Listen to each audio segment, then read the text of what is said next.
Meet Keith, loving dad, board game champ, bus driving pro. I drive 65,000 miles in my bus each year. If people knew what I know, lives could be saved. Like how there are some things I simply can't see. On my route the other day, a car tried to sneak past me and ends up right in my blind spot. I turned slowly, so accident avoided. But no car should be in the blind spot for a 40,000-pound bus. It's our roads. It's our safety. Visit www.sharetheroadsafely.gov. Evening. Buyer's remorse. Buy a new car? I'll be moving in. Let's get started. Sorry, I think there's been a mistake. I bought it from Carvana. You what? Yeah, great price. I even have 7 days to love it or return it. So there's no... No buyer's remorse. More like buyer's rejoice. I guess I'll let myself out. Congratulations. I mean it. Buyer's rejoice. Buy your car today on Carvana. Limitations and exclusions may apply. See our 7-day return policy at Carvana.com. It's time to get your morning started with the news you need to know. News update. This is what's trending with DJ and PK. Hashtag NFL.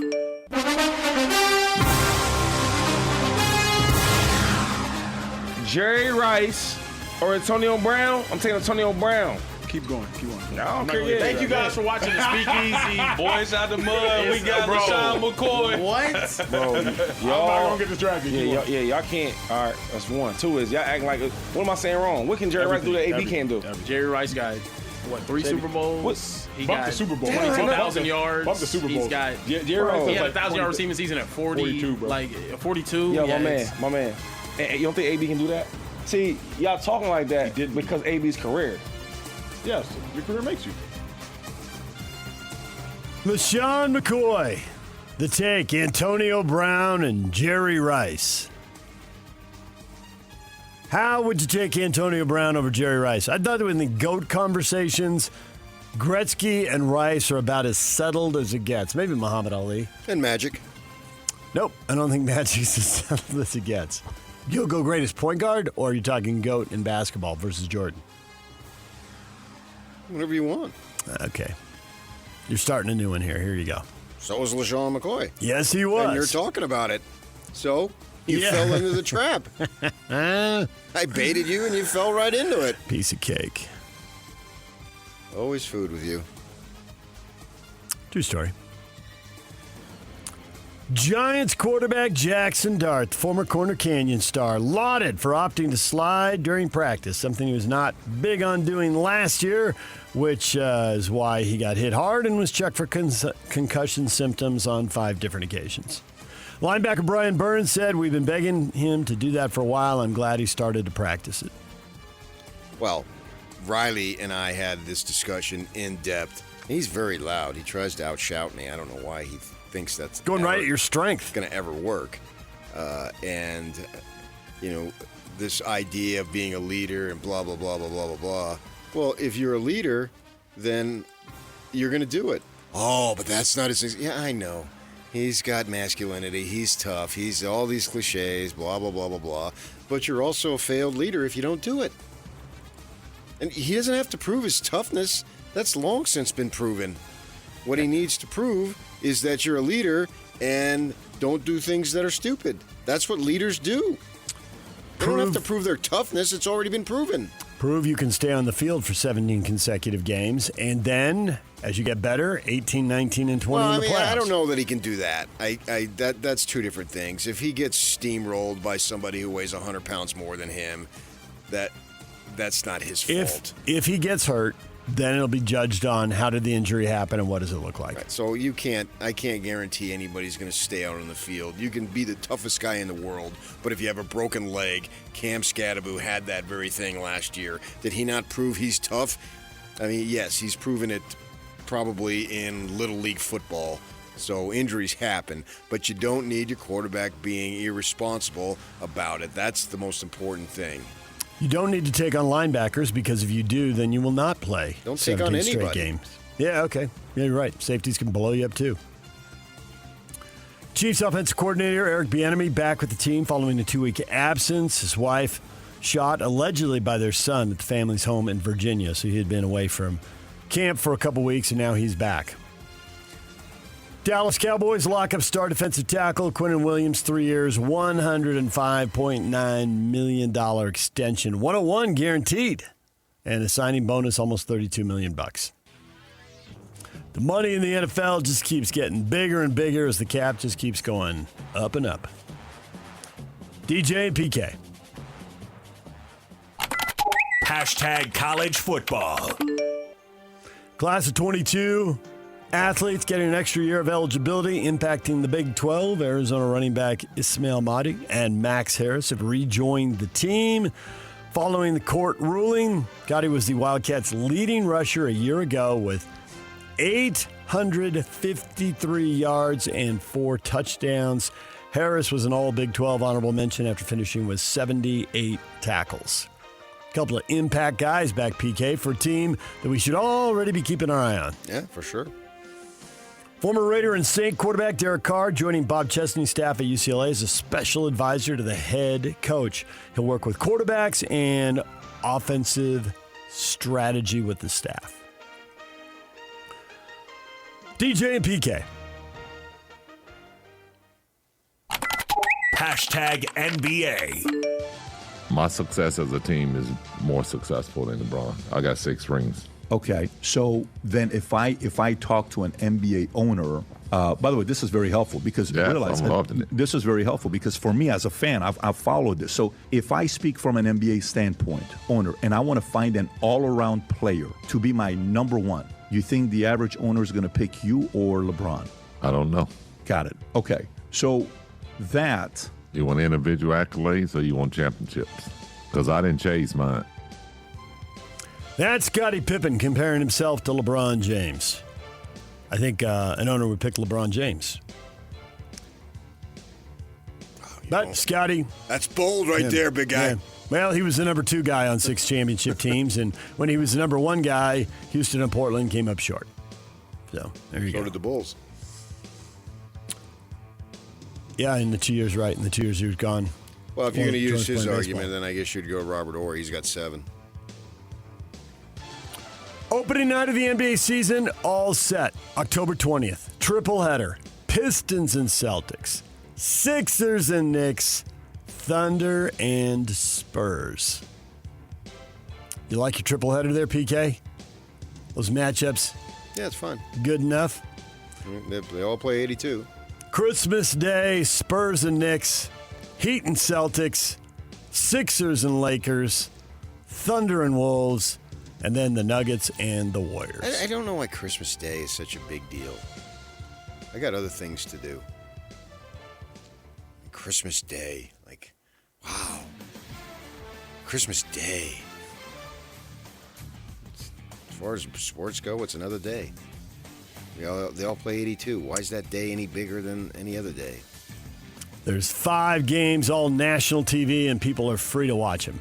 But your point, you always had the tradition when you lived in L.A. of going to a matinee on MLK Day. The Lakers and Clippers would always have stuff set up. Which team was it that you went to? Which one usually had it, or did it go back and forth? No, it never went back and forth. Oh, really? It was all Lakers? Yes. I didn't even know the Clippers played that day.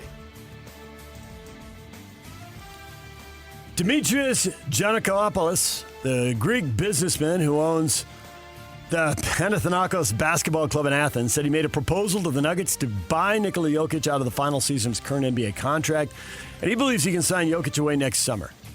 Giannakopoulos said that the Nuggets declined his offer quickly, but he will pursue the Joker once again when he's a free agent. Would a player still in his prime leave and go back to Europe when he's one of the 1, 2, 3 elite players in the NBA? I guess we'll find out. To date, not yet. Would the Joker be the first? Blazers owner Tom Dunn has reiterated he will not pay for any upgrades to the Moda Center, and Oregon's Multnomah County has now approved a term sheet to provide $101.6 million to renovate the arena as the franchise and the city of Portland begin formal discussions about their future. Will the city, the county, and the state keep him happy? Will he stay? Or are the Blazers the next team on the move? DJ and PK. Major League Baseball. That is swung on and hit well. Out to deep left, headed towards the bullpen. Grand slam, Arenado. Line drive, base hit into the right field corner. In to score is Edman. Here comes Rojas, and here comes Tucker. A bases-clearing pinch hit triple for Max Muncy. Swung on and popped up into center field. What is Siegler do? 2 down. The play is made out there in center field. I think the scoreboard had the outs wrong, and everybody screws it up. It's going to be a double play throw to first. That is ridiculous. That is horrendous base running by the Red Sox. Horrendous.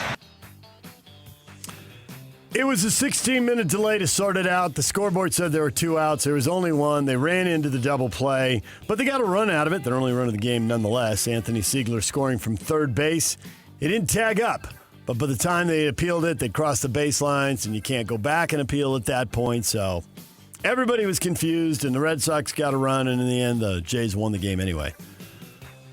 So the Red Sox with a 3-game losing streak now for the first time in 2 months after their fantastic stretch, winning 30 out of 35 and getting themselves back in the playoff race. They got a 3-game losing streak now.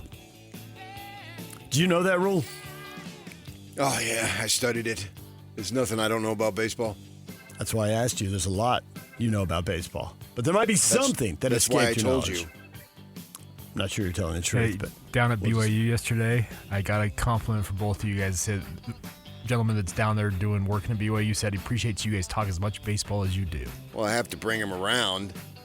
The guy's been dishonoring his father for years now. Phony. Sick of your white privilege. That didn't even make sense. Just throw everything. Of course it didn't to you. No kidding. But for me, it does. Absolutely. For me, it does. Of course, for you, it didn't. That's exactly why. Throw everything against the wall and just hope something sticks. Scooble makes his debut at Dodger Stadium. Not a great start. Gave up 3 runs early, but then the team, he settles down. The team rallies. He went 5 innings, struck out 6. Dodgers rallied to beat the Royals 6-5. After losing 8 out of 9, they pick up a W. Can they get rolling again? Get themselves back in position for a bye in the opening round of the playoffs. Bees open a series in El Paso tonight against the Chihuahuas. First pitch hit for 6:35. Coverage on 1280 Zone starts with Tony Parks on the call at 6:20. Been a rough stretch here for the Bees as they have lost 11 of 12 over the last 2 weeks. Now they're playing the Chihuahuas. You talk about rough. Thank you. I don't think it'd be quite that deep. I don't think it'd be quite that deep. The Chihuahuas, smaller dog. My sister had one named George, the meanest SOB you ever saw.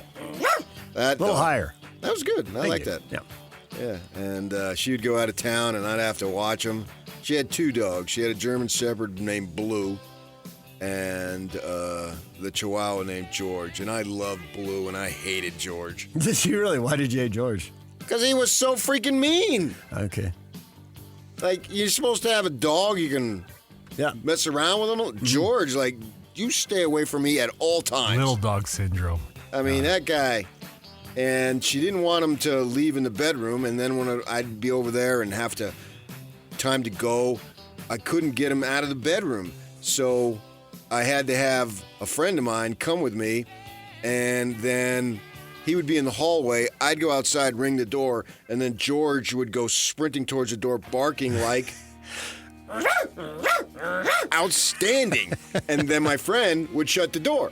And then he'd say, fool the dog. Gotcha, George. Fool the dog. The dog go under the bed? Little dog he would go underneath. Yeah, go under the bed. He'd have to duck. He'd run right under, and then no matter where you crawl, and if you reached out, he'd snap at you and try to snip. Oh, okay. So we had to. The German Shepherd had a good personality. Oh yeah, he was mellow. It was fine. Grew up with neighbors had a German Shepherd, and that dog was a ton of fun. And then other times you hear German Shepherds, they can have an attitude. They can be a little on the mean side. No, he was fun. He was just a regular dog and just did his thing. Didn't want to be bothered. Yep. Eat crap, take him for a walk. No big deal. And but George, man, he was high maintenance. DJ and PK. #RSL. Real Salt Lake wraps up Leagues Cup group play tonight against FC Juarez. Kickoff set for 7:30 at America First Field. Coverage on the Zone will start at 6:30 with the RSL pre-match show. RSL needs a win tonight to get to 7 points. This is the last game of the opening phase here. But there are a bunch of teams on 6, so they're going to need some help. A couple of them play today, but several of them also play Wednesday and Thursday, so we may not know if they're through or eliminated for another day or two. It's emblematic of your life. We all need some help. Sing it. It's hard to do it alone. I don't know what the song is, but it's... Beatles, help. Oh, okay. Wasn't very... I was just trying to keep it simple there. I missed, though. Oh, well. We all need help, and so they need help. And I hope they get help. Interesting to see who starts tonight and where they go as they rotate through here. Pablo Ruiz has been playing well. Will he be in the starting 11 tonight? Victor Olatunji has been struggling. Will he be in the starting 11 tonight? There's going to have to be some rotation here. Having just played Saturday, and they got another game Saturday. They're back in MLS play against Minnesota. So we'll see what Pablo Mastroeni cooks up tonight. What is trending? Brought to you by Shamrock Plumbing. There's no job too big or too small. Get the personal touch with Shamrock Plumbing.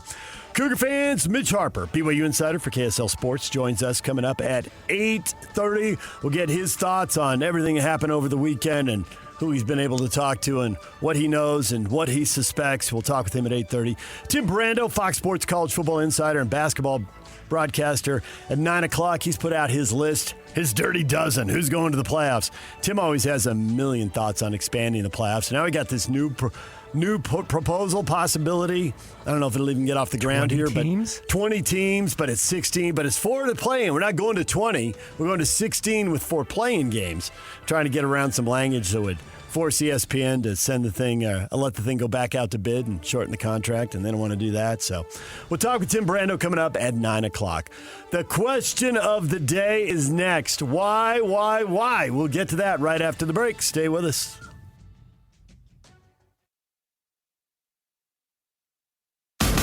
They've been doing it for a while. This is Jake Scott and Ben Anderson. I think the Jazz want to make the playoffs this year, and they really have no motivation for not making the playoffs this year because their draft pick goes to the Memphis Grizzlies in the Jaren Jackson Jr. trade. How motivated are the Jazz actually going to feel to maximize the win total of this roster using all the assets available to them to get there? My guess is it's actually not as high as fans would think because they don't have to do anything exactly right. The truth is they are dedicated to it. But that doesn't mean they have to do anything about it right now. Sure. But no, not one person in that building, if you went up to them and said, hey, is the Bosnian Beak your answer at center? Not one of them is going to say yes. Right. Or Jackson Hayes. Or any of that. No, they're not. Yeah. So, yes, they do need to address the problem, for sure. Do they need to address it right now? I don't think so. Absolutely not. No, why would they? Catch Jake and Ben, afternoons from 2 to 6 on 97.5, the KSL Sports Zone. When she said I don't dance now, I make money moves, that was a mission statement for a whole new generation. Respect, but that's not the Mount Rushmore. Listen, cash rules everything around me. When that line dropped, it changed the whole hustle. The greatest tracks are never finished. They're just debated forever. Introducing the Sprite Living Track List. 50 tracks that shape the culture from 6 decades of hip-hop. Scan the QR code on a Sprite or Sprite Zero Sugar to see the full breakdown. Obey your thirst. Sprite. Best thing that's ever happened to you financially. Go. Easy. Sold my car on Carvana. Amazing offer. Really? I hit 200 on the scratcher. Did the scratcher come to your house and hand you a check? No. How many scratchers did you hit to get that? I hit a button on Carvana.com once. Okay, that's fair. It's like the lottery, except you always win. Not like the lottery at all, actually. Exactly. Inexplicably good. Offers worth bragging about. Sell your car today on Carvana. Pickup fees may apply. Don't miss your chance to win big every week on the KSL Sports Zone. Next week, you can win tickets to see Motley Crue with performances by Tesla and Extreme at Utah First Credit Union Amphitheater on September 21st. Listen to KSL Sports Zone all day Wednesday for your chance to win. Question of the morning, why doesn't BYU give the football team more money? How come the program doesn't have more cash? We've heard about that over the last little bit here, combined with what happened this weekend. Theories? Anybody? How come? What's the deal? There are plenty of them, PK. Nathan, you need to ask Mr. Santiago. As soon as you put a Mr. in front of it, is that just like sarcasm right away? Or it could be the ultimate respect, Mr. James. And then I laugh. Doesn't really feel like the ultimate respect. Theoretically, it could be. But is it? I can't change the way you feel. David, what are you talking about? The biggest budget is football. What a dumb question. I love football, but that doesn't change how much is spent per capita compared to other programs the university runs. And I'm not talking sports. Well, we are. Well, no, we don't talk. We're not talking sports anymore either. My bad. Jonathan says we used to do that. It was a simple question. Then I got fired. I got fired twice. He didn't ask why it wasn't given the most money, just simply why it wasn't given more money. Not once, but twice. Man, it's tough. Tough business out there. Yeah. It is the most money, but is it enough? No, you heard some stuff already regarding basketball. I did hear some stuff. There are people down there who believe they aren't getting the most money. Down there. And there are other people who believe not all the promises have been followed on from the discussions back in December when the Penn State option was on the table for Kalani and promises were made. Followed through, yeah. So, where's the follow-through on that? To what degree has that been the specifics? I think in the short run, it's more specifics. And in the long run, it's more a general, hey, we're going to compete. You don't really, just suddenly be budgeting 2, 3, 5, 7 years out. And at some point, you just have to say, we're going to do this, and we're going to keep growing. Well, who's getting more NIL money from the school? There are people who believe basketball is, despite the fact that they have fewer players. Which I got to say, I was hearing that. I wasn't a little surprised. I was a lot surprised. There's just so many more players. I mean, football's got, I don't know what it is, 6 times more players or 7 times more players. There's so many more players. Although they have fewer staff members, there's 47 basketball. They're leaving a lot of revenue on the table because they have to seat them all in the Marriott Center during games. When you start talking numbers, everyone's going to throw out the numbers to make their case the best, and they can mix and match pretty quickly and pretty fast. It's hard to know. So you're doing that with stats, huh? Oh, yeah. It's the stats comparison. About time you came around. So, yeah. Ken says it's simple. The athletic director is the basketball guy. 4 laughing, crying emojis. Hoop-de-doo. Yeah. And he played a large role in hiring Kevin Young, a significant role. He walked out with him. We were all 3 at the Marriott Center. It was like a Morgan Wallen concert, man. Walking out with Kevin Young and Brian Santiago onto the stage at the Marriott Center. They made a huge production of that puppy. And so they had backdrops, they had lighting, they had all the TV cameras up, the stage. Marie were singing, I think. A little bit country, a little bit rock and roll. Yeah. Videos produced and everything. Yeah. It was down by the lazy Provo River. It was a show. Come on, sing the boom, boom, boom.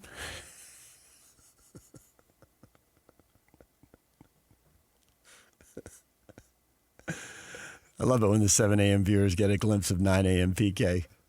Viewers. I don't do TV anymore. Right there. Viewers. Those cameras. Right there. Okay. Listeners, too. I'm old school sports radio. I will never make the transition. It's been made for you. They come in and hang the technology on the wall. You sit in the same chair and do the same stuff. But now there's video. Irregardless. My passion is for the people in the automobiles proceeding northbound. Proceeding northbound. Back to your day as a cops recorder in San Pedro. Maybe Casa Grande, too. I don't know. You do cop stuff in Casa Grande? Probably had to do everything. Had to do everything in Casa Grande. I'm the sports columnist. That's good. Yeah. I mean, you literally did everything. Go call the sheriff. My very first day at the Casa Grande Dispatch, they sent me over to the police department to get the crime activity for weekend. He's like, can you help me? I don't know what I'm doing. Well, I wrote everything down and then inputted it in the computer except one thing, and I was so embarrassed. And that was? The date. Oops. So everything was over the weekend. They had to pivot. But like most mistakes, it's the last time I did that. See? Mistakes aren't what'll get you. It's the repeated mistakes that'll get you. You need it at 8:50 p.m. Saturday, August 14th, whatever. Right. And I neglected that. Date and time stuff. I had all the stuff that they did, and it was a bunch of petty stuff there in Casa Grande at the time.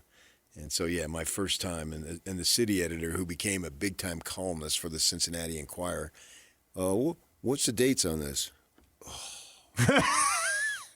Way to go, kid. Crap. I didn't get them, but I never made that mistake again.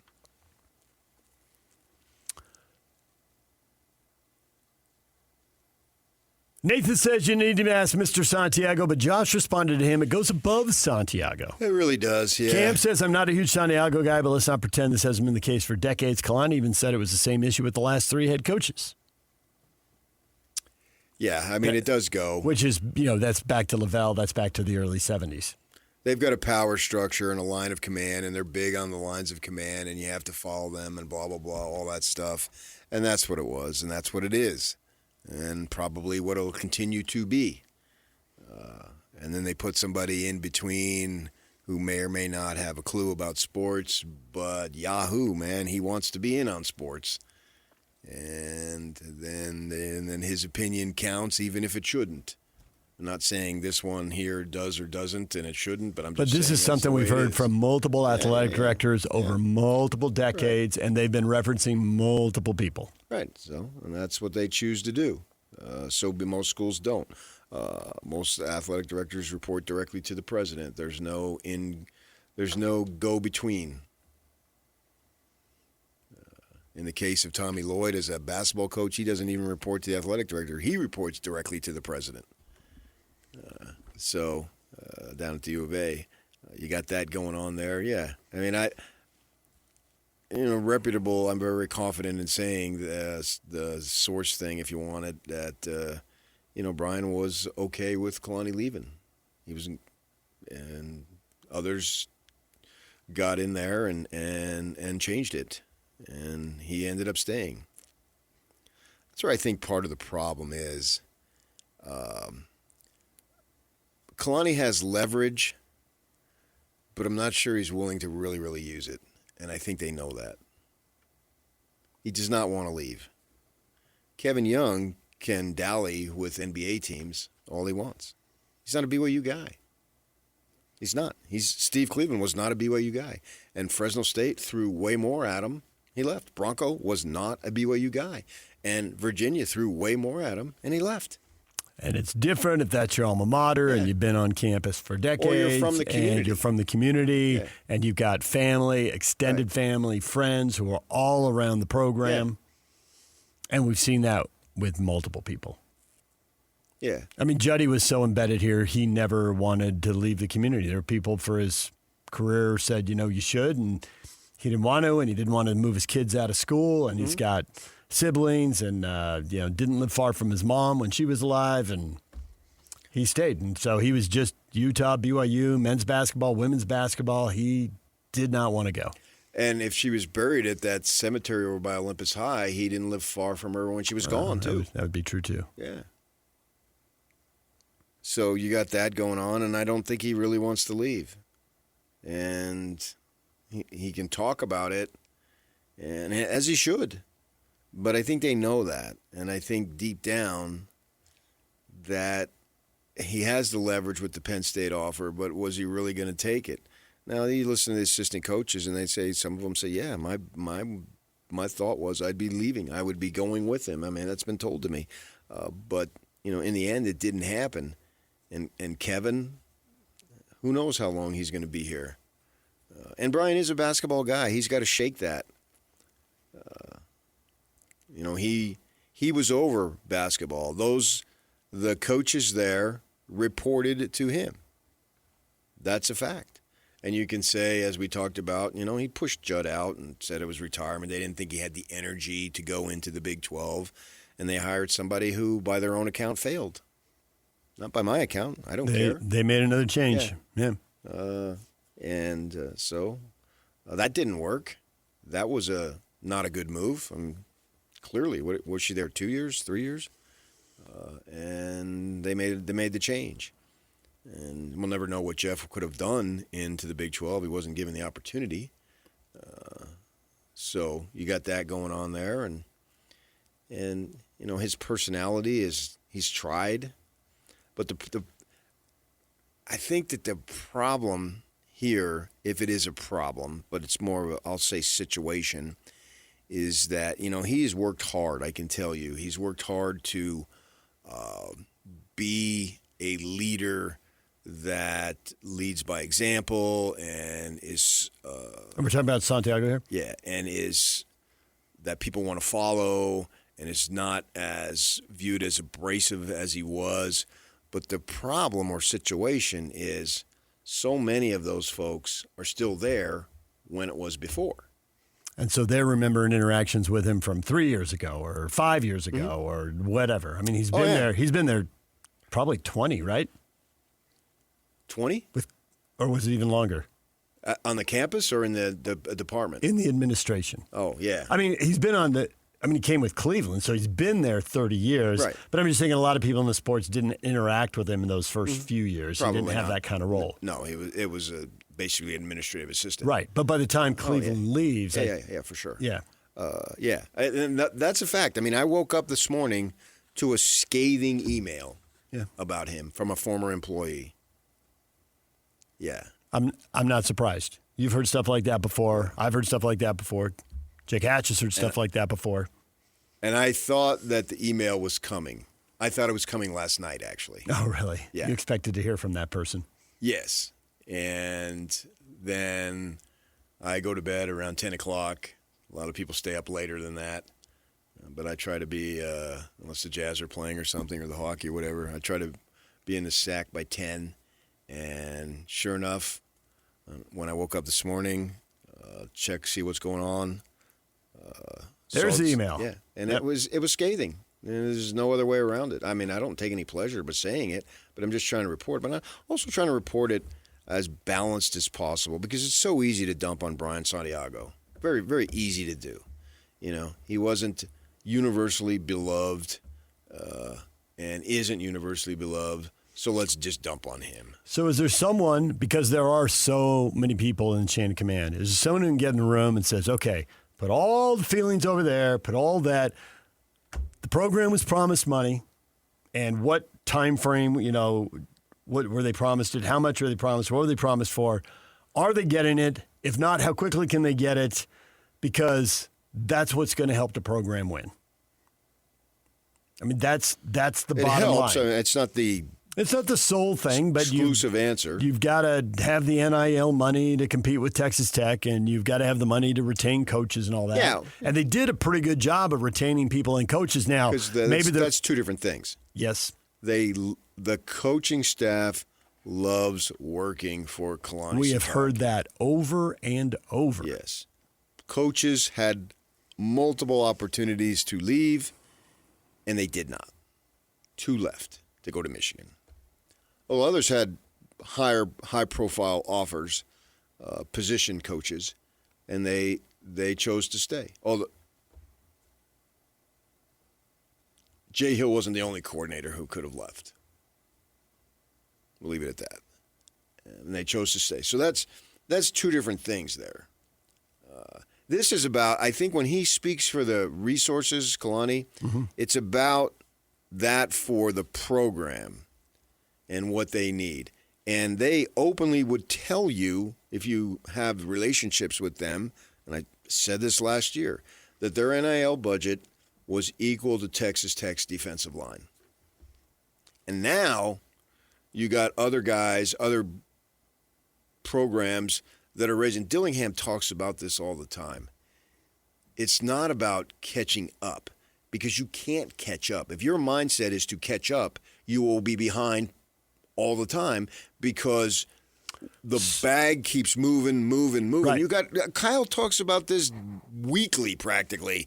These budgets are going up 20, 30, 40% yearly. So by the time you get to where Texas Tech is already to a new spot. And it's not about Texas Tech anymore. Because it's about everybody. Yeah. Everybody's going that. And you're not recruiting. Every time you're recruiting a kid, you're not competing with Texas Tech.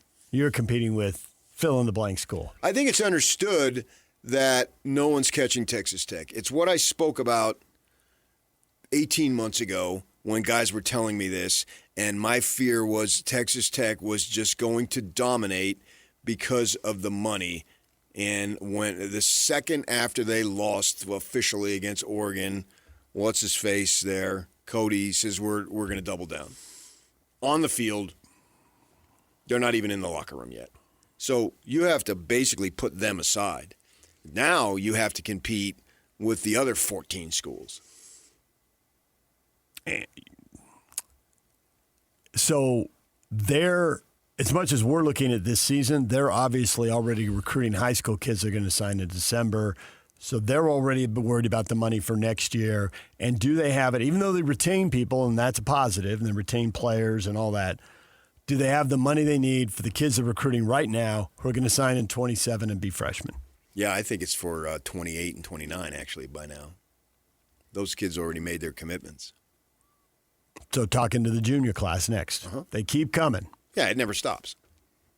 Majerus used to have that line. It's like shaving. If you don't do it every day, you look scraggly. And it's literally an everyday deal. So, yeah. Recruiting literally never stops.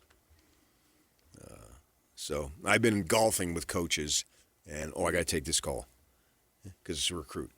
Or recruits handlers. Yeah. And now they have handlers. Now they have agents. So it's gotten harder, not easier. We would go down there and broadcast. And it surprised me. And then when I saw it, it's like, well, this is what we were told. You just never really seen it. And when they were an independent, we'd go down and they'd have their own media day, and we'd be upstairs in a room, so there's a little less background noise, and they would bring people up.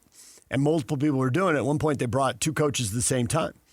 And A-Rod said, don't worry about it. Just do your thing. I'll do the next segment. Don't bring someone for the next one. And then he sat on the sofa, never said another word, and he got on his phone, and he texted nonstop for the commercial break, the next segment, and the next thing. And when he came over to talk to us, I'm like, you had plenty of work, and it was the whole recruiting never stops. Right. Recruiting, he just sat down and was returning texts to high school coaches or parents or players or whoever, whatever was going on. And I think from the BYU perspective, they may think, hey, we have dumped more money in this program than we ever have, which they have, but at the same time, everybody else is doing it. So it goes back to what I said. Fatigue. You put your name on a building, and it's primo for at least 10, 15 years, and you see it every day. Well, last year's donations don't mean squat this year. And then you have to re-recruit the same guys. That's why recruiting is far more difficult, because you have to recruit high schoolers, JC to an extent, transfers. But most importantly, you have to recruit your own guys. The Sun Devils lost their quarterback and 1,000-yard rusher because somebody else recruited them off you. And they know, wow, the fact is the Sun Devil program will be, to a large extent, a feeder program. Not as much as San Diego State, but still. There's a pecking order, there's a ladder, and there's always somebody above you, and there is always somebody below you. And so with that in mind, you have to keep doing it year after year, day after day. And when does it end? It just seems like there's got to be some guardrails that are put into place, but right now there aren't. And so you have to go about doing what you do. And you want to compete, and they want to compete for the highest levels. And good for them. Can they do it? I have my serious doubts. One thing that and it was, so many words, so many conversations. But one thing I have heard thrown out there is that there are people who think that as much as the BYU fan base loves football and has all these memories of decades of football, that what you just said, hey, they moved up where they're, the last couple of years, they're 15. They're in a Power 4 league, and there's nobody who's really complaining they're overrated. They're just a couple spots outside the playoffs. But even though on a list it's just 1, 2, 3, 4, 5 spots, right, that those are significant jumps. And it is hard. It's one thing to go from 40 to 30, from 30 to 20, from 20 to 15, and now the jumps start getting bigger to get into the top 10, to be in the 8 in a quarterfinal, to be in a semi. And it's easier to do it in basketball. We've seen a wider range of schools do it in hoops. Now under old rules, it may be getting harder. So there are people who would rather push the money into hoops. Do we see that that's a possibility remotely? I mean, they had the great season, and he got snuffed in the 16. And then, injuries curtailed last year's team, which it did. But say everybody was healthy. Was that team a Final Four team? They had no friggin' bench. That was Sweet 16 at best, and they could have easily gone out in the first or second game. With the number 1 pick. Right. And all that. And I hope they can do it. But it's going to be extremely difficult. I think the thing that encourages basketball people, and they may be up in the night, but they've seen the VCUs and the George Masons and the Gonzagas and the San Diego States. But San Diego State has been different since they went to the title game 3 years ago, and that's as NIL wraps up, and they haven't been getting back close to that. As NIL begins. Yeah. So even though you saw it then, are you going to see it now? No. Are we going to go right back to power schools, big budgets, loads of money? Yeah, because those teams, Alabama made a nice run. And didn't they have a center from Northern Colorado? The big white kid? Yeah, so they take off. So I don't know that it's going to happen. All these programs are basically UVU.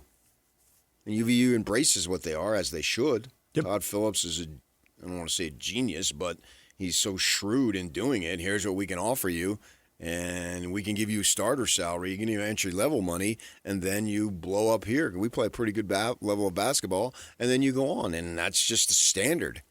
I mean, their best guys are one-year rentals, and he acknowledges it and makes the best of it. And actually, he does a phenomenal job making the best of it. So they not to not have those aspirations. You should have those aspirations, but it's going to be very difficult. And because I just don't see BYU constantly flooding money into the sports programs, because that's what they're going to have to do in the Big Two. And is that something they want to do? They tell you they don't want to get in the arms race, but then they kind of go in a little bit and then put a toe in, then put a foot in. Well, then you got to put your whole body in, because all these other ones are doing it.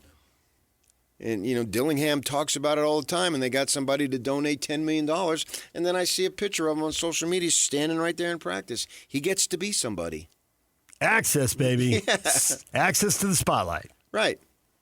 And here at Utah, I've seen a booster pull up on the back in his high-priced car, get up, walk right into the team huddle. Literally. The group huddle, not the offensive huddle. But at the end, standing on the practice field, and when the coaches speak, he's standing right there. And that's what they get, and that's what they want. They want that access. I was told with Ryan Smith when he wanted to buy into the Suns. He said, well, what do I get? And Sarver said, great seats. Oh, that's not good enough. Yeah. Well, some of the other stuff. Right. I want to be in the draft room. Right. Yeah. And that's the first thing I'd be going to. Are they prepared to do all that? Is BYU prepared to do all that? And if so, for how long? Going to play the long game. Well, you can't just do 1 or 2 years, then you're not prepared to do it. Either you're in or you're out. And that's by being in, it's not, if you're temporarily in, you're not in. And I don't think they're alone in this. I think that's the problem and the issue facing everybody. Everybody. And when I first heard UC Santa Barbara, my alma mater, was leaving the Big West to go to the West Coast Conference, I thought, why? You're down there, you're playing UCs and Cal States, and you're just bussing back and forth. And now you're going to need more money. You have to get on airplanes. And then a friend of mine who's a media guy, super interesting career, wrote a great piece. And it came down to they'd gotten the Gauchos had their budget up over $30 million, as UC San Diego and UC Irvine had. And they were looking at some of the Cal States that weren't to $20 million yet. And so they wanted to go off and be in a new league that was more aggressive, play games out of state, and they thought that would help them attract students from out of state. So they went to the West Coast Conference. They didn't want just in-state students. They wanted to, so it's at a much lower level, but they're trying to grow their rep. But there's people outside the athletic department on campus who are getting involved saying, hey, you can do this for the entire school. And they often did something that on the face of it, I thought, what the heck are you doing that for? Now, we'll see if it works. Is that this year or next year? I think they got to play one more year in the Big West before they go. I think they can take off next June. I could be wrong on that. I have to look that up. Well, I hope UVU punks the crap out of them.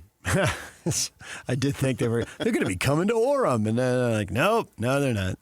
No, they're not. But I wonder why the Big West was letting UVU in, and it's because they knew. And Irvine isn't taking off right away, but we'll see if they do in a couple years. The Anteaters? It's a little bit like UNLV. They could have gone, but they stayed behind. But then you wonder, well, how long are you going to stay there? You'll win, but how long will you stay there before you take off too? Uh-huh.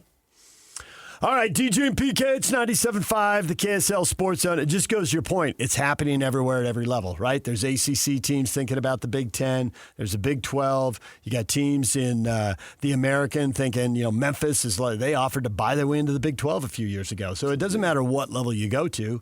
UVU's moving. UC Santa Barbara's moving. Weber State's staying put. There's a school that seems to be happy with where they are, and they're parked in their league. DJ and PK, it's 97.5, the KSL Sports Zone. Coming up, more on this with Mitch Harper at 8:30. DJ and PK, it's 97.5, the KSL Sports Zone. 3, 2, 1. This is Scotty G and Coach Tim LeComb. From top to bottom, this is the most talented team the Kalani Sitake's ever had at BYU. And that includes his first year when he had Taysom Hill and Jamal Williams. This is as good of a complete team. Now, I know there's some question marks at wide receiver. Totally get that. But I also look at it from the depth. They've got it. The quality, the high-end players, they've got it. I just think this team is absolutely loaded, and we're going to see it on display. And the questions will get answered quickly. The receivers that you choose have to go out on the field, and they have to run their routes and catch balls, and they catch balls and make plays. You'll start to get to know them better. They'll become more than just a name on a page. And then on Utah's side, nationally, both teams ranked in the top 25. BYU considered a contender, and Utah a dark horse. You guys are in the conversation. Now it's just go do it.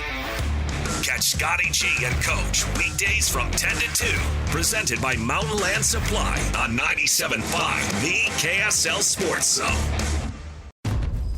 Queen Carvania stood haloed by the morning sun. An army hung on her every word. My champions, I have sold my chariot on Carvana. 'Twas a lovely SUV, an inexplicably queenly offer. They're even coming to the castle to collect it. Tonight, we feast. An offer you can feast on. Sell your car today on Carvana. Pickup fees may apply. Join Scotty G and the coach today at the ballpark at America First Square during Mountain Land Supply's Customer Appreciation Day. They'll have swag, knowledgeable vendors, food, raffles, batting practice on the field. Bring a glove and a mini golf tournament. You don't want to miss it. We will see you there. Ballpark at America First Square today, 10 to 2. PK, the Deseret News with the story, Utah State. Most difficult schedule ever. We were just talking about teams moving up and teams changing leagues, and it doesn't matter, or meeting new challenges in the leagues they're in. Utah State's saying goodbye to some teams they've really come to dominate, winning 7 out of 9 or 8 out of 9 against New Mexico and Hawaii. I think it's 11 out of 12 against San Jose State. Well, say goodbye to 3 conference W's you could lock in every time they were on your schedule. And say hello now to Washington State, Oregon State, Texas State, and the top of the league.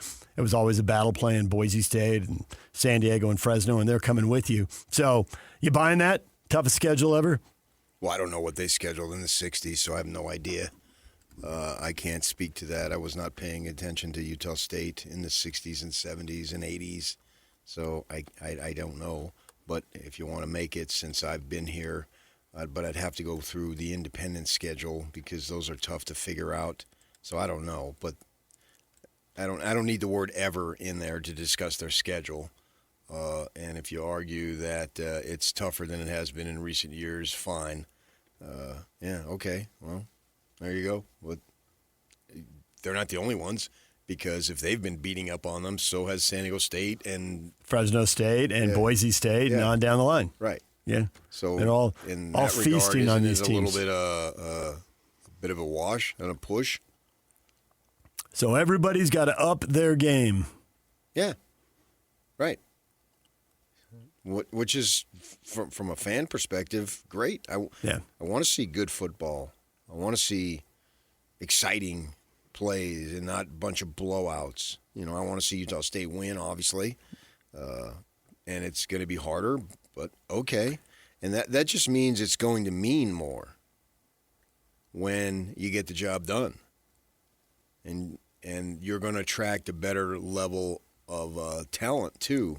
You would hope to be able to come in, and that's what I'm looking for from this program, to see where Bronco Mendenhall can take this program. Because if you take your program to the top of this conference, that's saying something.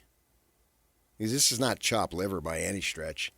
And you're right, there always were pretty much multiple guarantees on the schedule. And now they're going to not do as many of the buyouts, so there's not going to be multiple guaranteed losses. And not any guaranteed wins. I think Bronco only got a partial win there. This is something that'll take a little time. Right. Last year he was talking about, hey, let's play in the West. Let's not fly cross country. So don't have SEC games where they're going to the other side of the country. But they are going to Washington and Utah.